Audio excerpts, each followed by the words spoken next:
This was also the year that gave us people who would recite the same annoying jokes for a decade afterward, thanks to Borat.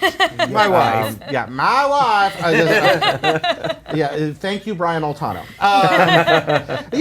So Borat came out, and Borat, kind of a really interesting odd man out comedy. Terry, you want to take the lead on this? Yeah, I mean, it was sort of unexpected, right? You know, if we had seen anything like it before, it wasn't quite in this presentation. It wasn't quite as offensive as what Sacha Baron Cohen created with this movie, and I don't think they could get away with it today. He literally had to retire Borat because he's too well known. But at the time, he was going around with this character, and they were shooting these people, and they weren't even telling people that they were in a movie until they saw that it came out. Lots of lawsuits. Lots of lawsuits. They had to change that a lot with Bruno, the next one that he did like that. And even, the Pamela Anderson stuff in that movie, it's bananas. But it really was funny, and it's interesting, I think, because of all those lawsuits, we never saw it become a huge trend beyond what Sacha Baron Cohen did with it. So many people claiming you made me look stupid, when actually they were kind of making themselves look stupid. But it does kind of go to this kind of group psychology, right? That maybe you wouldn't really act like that unless you were kind of egged on. And there were, you hear some of the cases and how they shot it,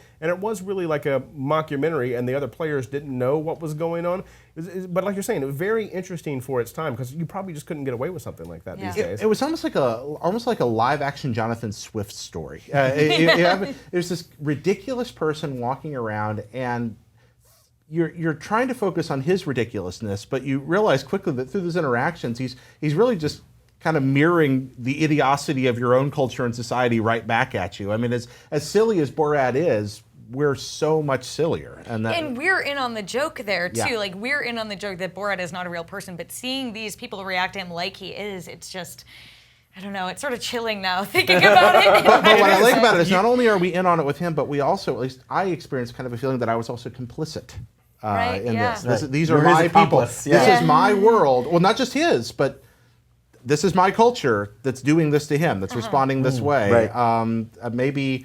Maybe the joke's on me. That's how I felt a lot of the time. Also, the scene with the naked wrestling has poisoned my mind. I cannot help but conflate that scene where Borat wrestles naked with the scene in Cronenberg's Eastern Promises, where Viggo Mortensen is fighting to the death naked in a shower with this other guy, and it's like brutal and horrible, and there's hard surfaces and cuts, and I always see Sacha Baron Cohen and Viggo Mortensen wrestling naked to the death now. You should probably talk to someone about that. It just conflates in my mind. But also, I'd watch that movie. I'd watch that matchup. Oh, yeah. YouTube, get to work on that. Yeah, so...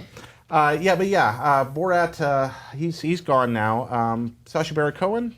Still around. Still doing stuff. Yeah, but he's done so many characters like this. Like you mentioned Bruno. Obviously, there was Ali G as well. Mm-hmm. I mean, he started out the first time, the dictator. Yep. The first time I was ever introduced to Sacha Baron Cohen didn't know who the hell he was, but was this internet viral marketing campaign going around, Super Greg, where he was like this Eastern European, it was basically the basis of Ali G, kind of what started, Eastern European rap star, our Beastie Boy, a B-boy.